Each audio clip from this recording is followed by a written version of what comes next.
Hi everyone, my name is Billy Lynch, like Jeremy just mentioned. I'm a staff software engineer over at Chainguard. So we build open source from source, aiming for zero CVEs for container images, VMs, libraries, any artifact that you can consume. So a lot of this is driven by a lot of automated CI/CD, and we make heavy use of OIDC and OIDC Federation for all of our workflows. I'm also a maintainer for a bunch of open source projects, Sigstore GitSign, GitTough, which Tom just mentioned in the last talk, as well as Tecton as well. So, what is OIDC Federation? In short, basically what we're doing is we're converting a token of one type to a token of another. Other words and phrases you might see around here are workload identity, identity federation, AWS Cognito, I believe, is Amazon's term, or related to things like this. Or you might also see STS, Security Token Service APIs as well. These are all sort of intertwined and related. We'll go into them just a little bit in a second.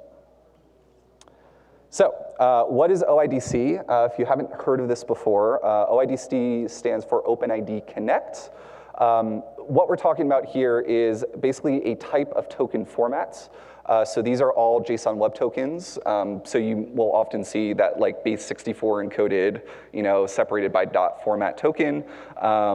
In there is a set of claims. And what OIDC is trying to do is basically set a standard for how do we represent authentication tokens. And so what it does at its core is basically define a few required claims that every token should have. So these are the issuer, so who is saying, who is identifying this user, who is providing this token, the subject, who is the token supposed to identify, the audience, so who is this token supposed to be for, and then finally expiration time issued at time, so you can say, when should this token be valid for?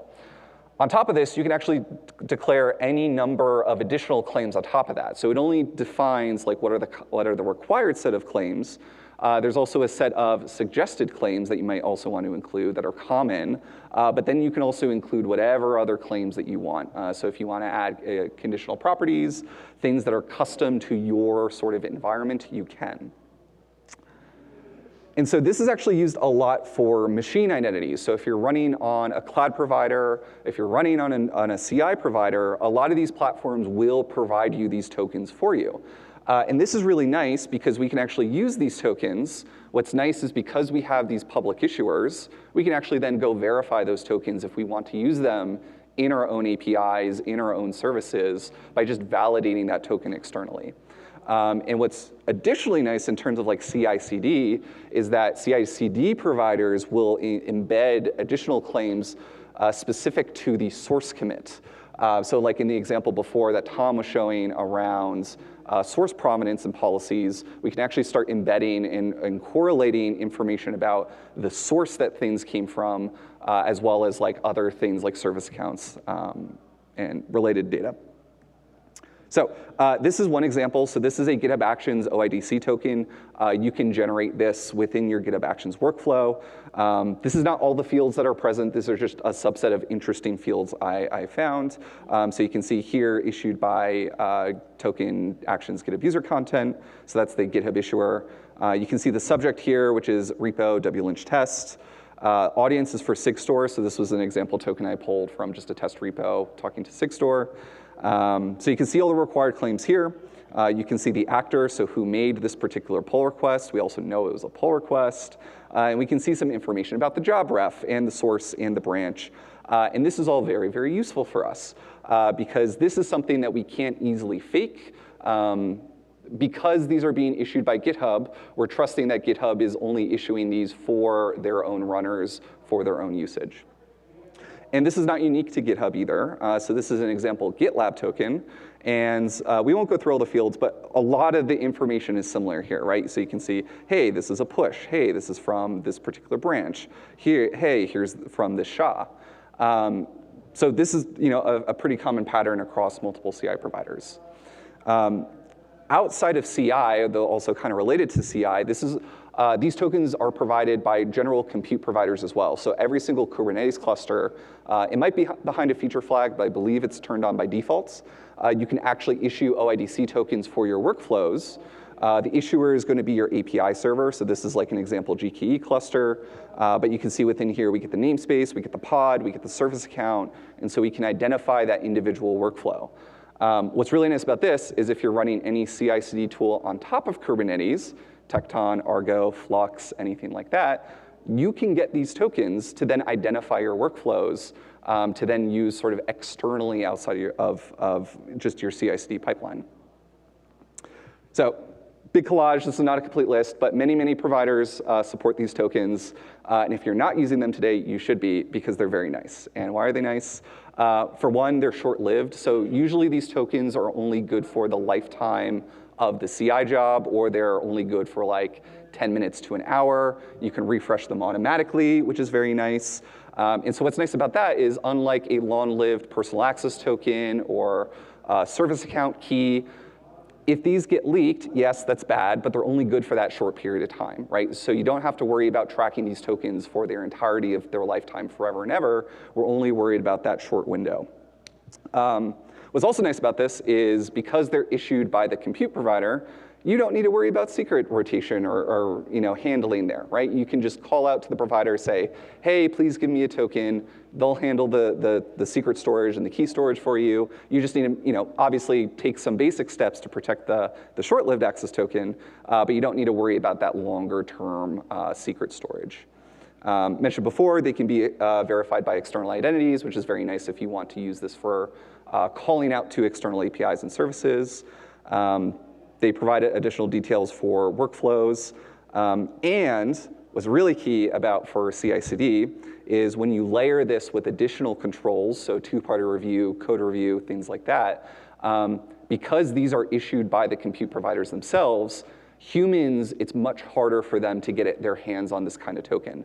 So if you're in an organization that's very worried about like insider risk, unilateral access, by relying on these tokens, you can sort of take that power away. As long as humans can't create these jobs without any sort of code review, you can actually make sure that these things are audited. So we mentioned before OIDC federation, so all that was just OIDC tokens. So for federation, what we want to do is say, hey, okay, if we have this common API, we can now start talking to different services and have this sort of common language between them.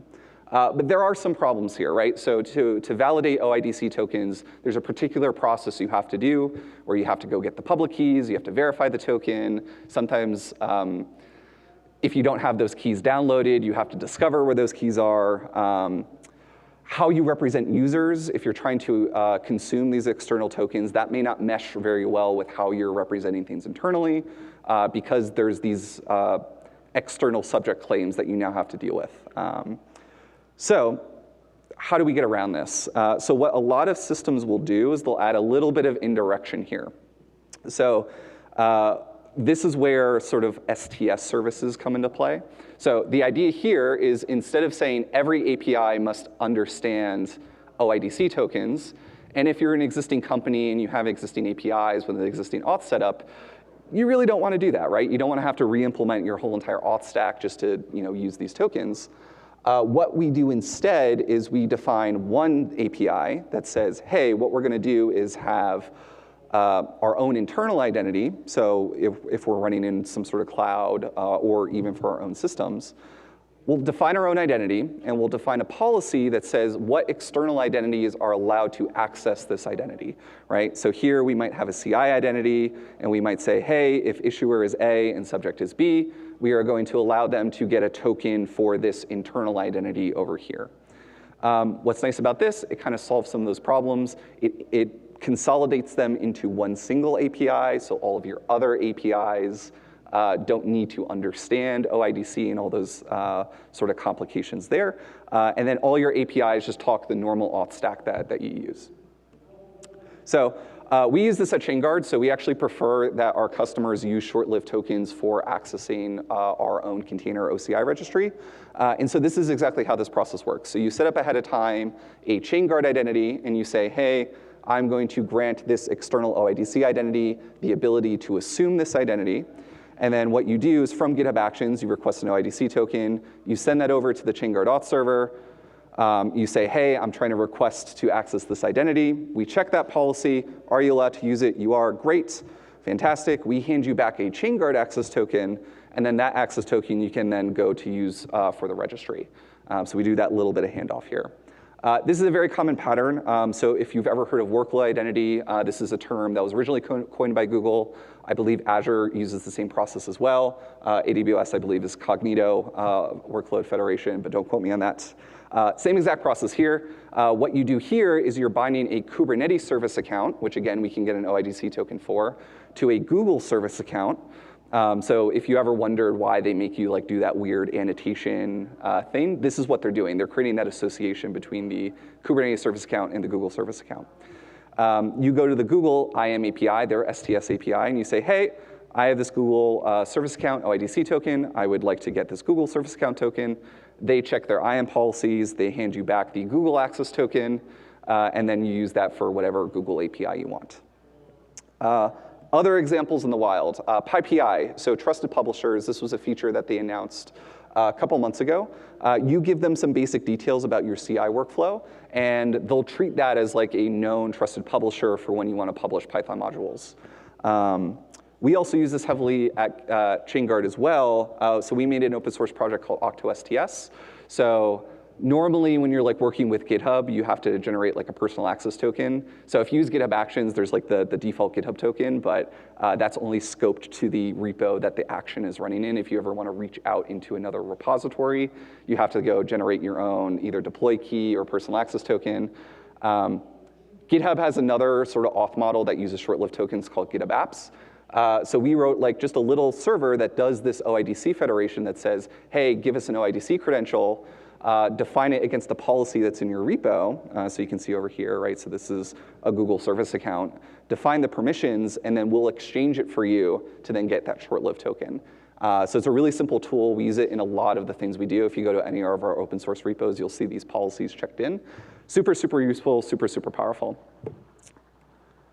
So with this comes, we have to think about what are the security implications of this, right? So we have some policies in place. We have these additional resources. Super powerful, super great, short-lived tokens, fantastic, but what are some things to keep in mind? These identities are a cloud resource just like any other, right? You wouldn't just grant public write access to your storage buckets, hopefully, at least. You don't want to do these for these identities as well. These things are going to be accessing these cloud buckets. These things are going to be deploying jobs onto your clusters.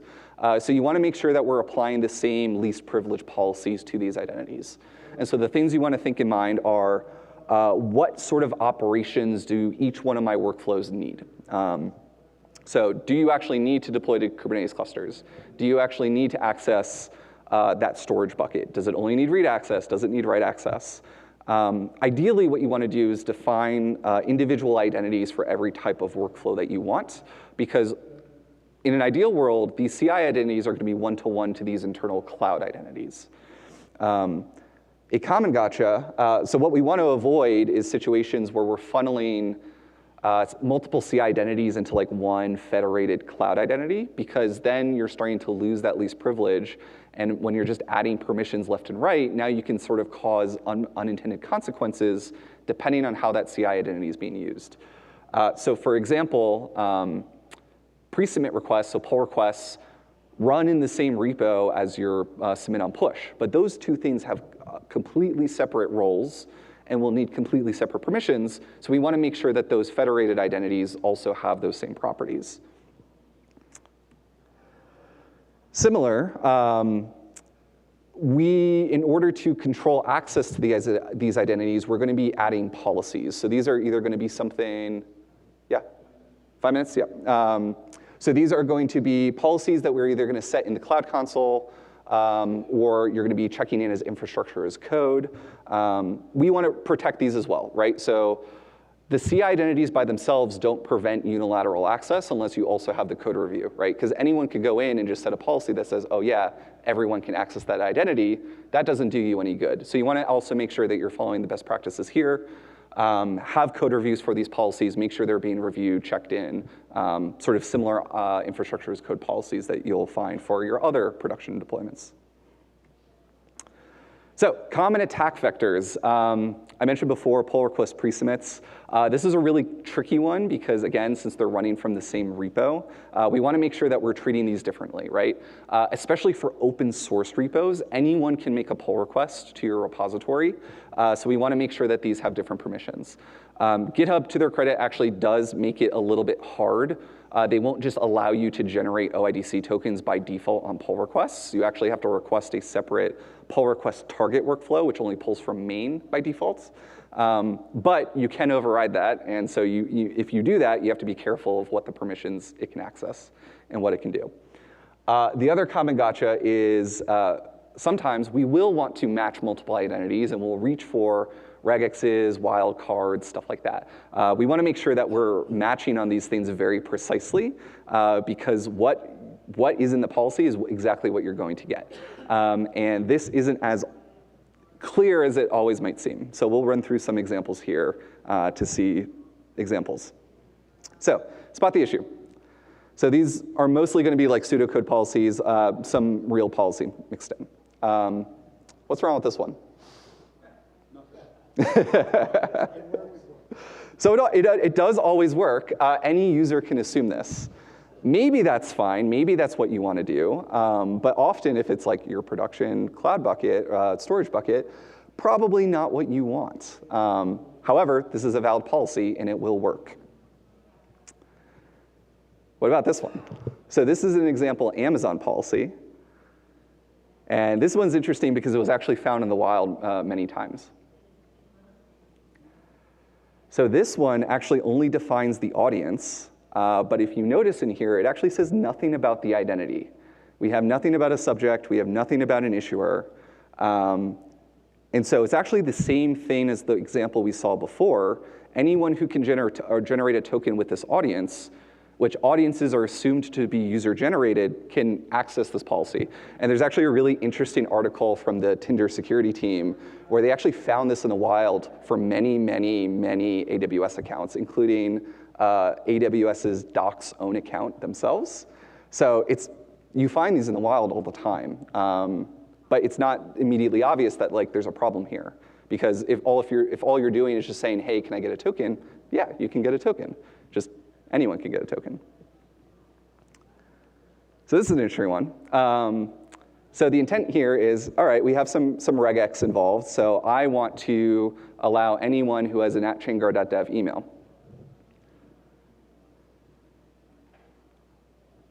The problem here is the regex, right? Like what happens if I add a subdomain that starts with chainguard.dev? Because we're not actually trailing this with anything, I can assume this identity if I register a domain that just happens to match it.